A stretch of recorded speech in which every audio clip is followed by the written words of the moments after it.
Buenas tardes, soy Esbeida Dalí Naranjo Serafín y vamos a hablar de los impuestos en México.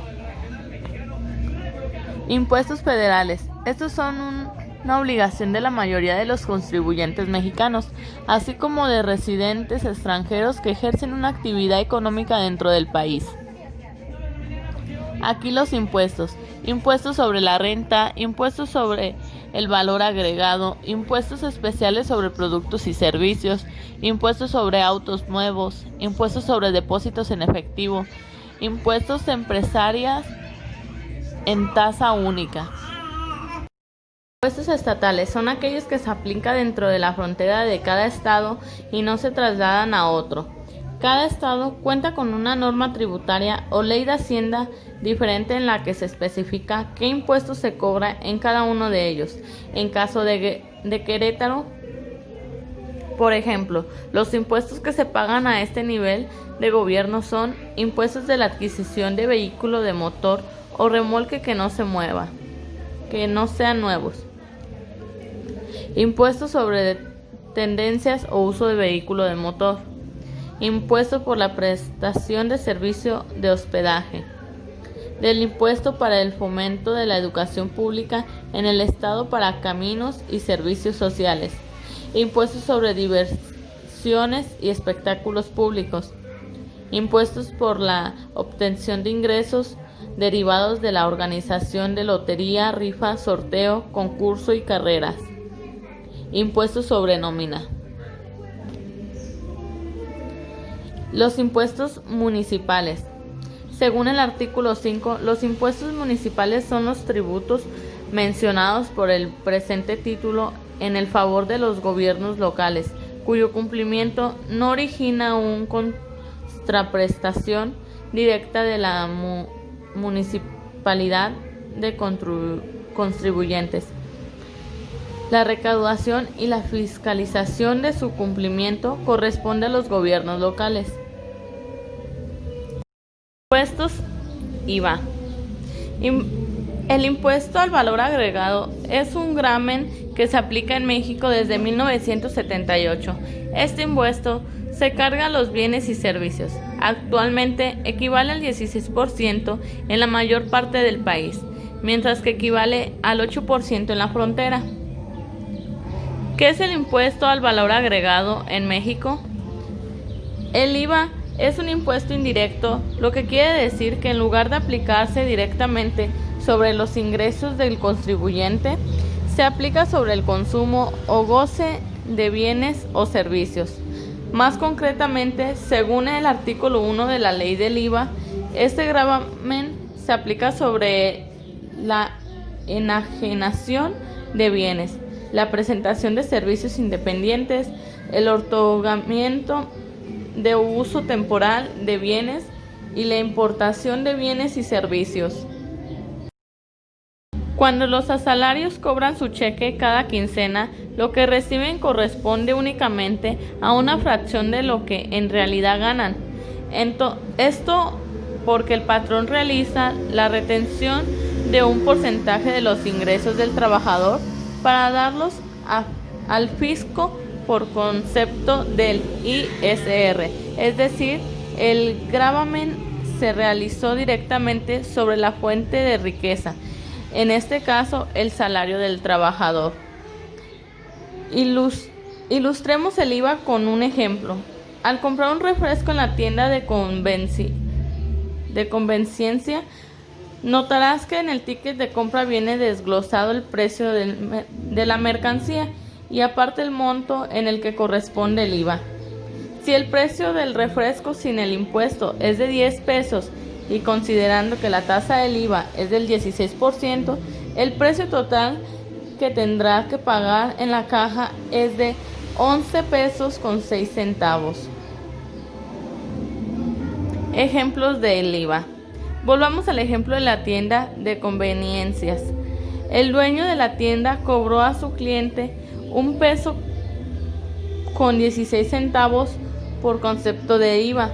A esto, según la ley del IVA, se le conoce como traslado de impuesto. El dinero del impuesto, ahora en posesión del tendero, está en calidad de retenido, aunque solo momentáneamente, pues deberá pagarlo al gobierno. El dueño de la tienda, como cualquier persona, también consume bienes y servicios. Eso quiere decir que otros negocios, como sus proveedores, le harán a su vez traslados de IVA al adquirir estos bienes y servicios. El IVA que él pagó se dice que es acreditable y puede restablecer al IVA su cargo, es decir, el que trasladó a su propio cliente. En caso de que el resultado en la resta sea negativo, que haya pago masiva del que cobró a su cliente, el físico deberá hacer una devolución. Si por el contrario el IVA trasladado a su cliente es mayor, debería pagar al físico la diferencia. ¿Cómo se calcula el IVA en México? El impuesto al valor agregado es uno de los más importantes de nuestro país. Es un impuesto indirecto, lo que quiere decir que en lugar de gravar las fuentes de riqueza como el ISR, el IVA se aplica sobre el consumo. Es posible que te haya pasado inadvertido hasta el momento, pero si observas con atención tus recibos de compras, notarás que el 16% del costo total de muchos, si no es que la mayoría de los bienes que compras corresponden a este impuesto. ¿Cómo puedo calcular cuando hay que pagar IVA? Imaginemos que compraste un producto cuyo precio sin impuesto es de 1,000 pesos. Para calcular la cantidad correspondiente al 16% de IVA, solo tienes que multiplicar el precio del producto por 0.16. Como la compra fue de 1,000 pesos, la operación que debes hacer es 1,000 por 0.16, lo que nos da 160 como resultado. Esto quiere decir que el IVA es de 160 pesos, que el total que tendrás que pagar con IVA incluido es de 1,160. La tasa del 16% es la más común, no es la única. Recordemos que hay un estímulo fiscal que permite a los contribuyentes de la frontera del país pagar la mitad del impuesto, es decir, el 8%. En estos casos, en lugar de multiplicar por 0.16, deberás de multiplicarlo por 0.8. Así, usando el mismo ejemplo, el IVA que tendrías que pagar es de 80 pesos y el costo total de la compra con impuestos es de 1,080 pesos. ¿Cómo calculo cuando pague el IVA? Puede que solo tengas el precio del producto con el impuesto ya incluido. Si la compra fue de 1,160 pesos, para calcular el monto que corresponde al IVA del 16%, tienes que dividir el costo del producto entre 1.16, es decir, 1,160 entre 1.16, cuyo resultado es 1,000. Al realizar este cálculo obtendrás la cantidad de dinero pagada sin IVA, lo que quiere decir que fueron 1,000 pesos del producto sin impuesto y los restantes 1,060 pesos correspondientes sin IVA. Si la tasa de impuestos que buscas calcula es diferente al 16%, como pasa en la frontera del norte por el estímulo fiscal, lo que tienes que hacer es dividir el costo del producto entre 1.08, es decir, 1,000 entre 1.08, el resultado de esta operación es 1,000, lo que quiere decir que el impuesto fue de 80 pesos. Aquí observamos un ejemplo. Es una cantidad con IVA desglosada ya. Son 1,343. La cantidad sin IVA viene siendo 1,160.33. Al IVA al 16% son 185.66, lo que viene siendo 1,343 pesos.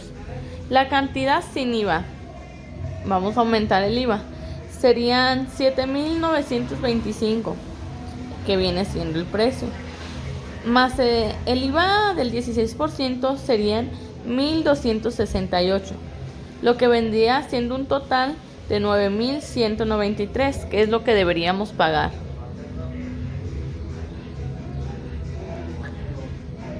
Ley del IVA en México.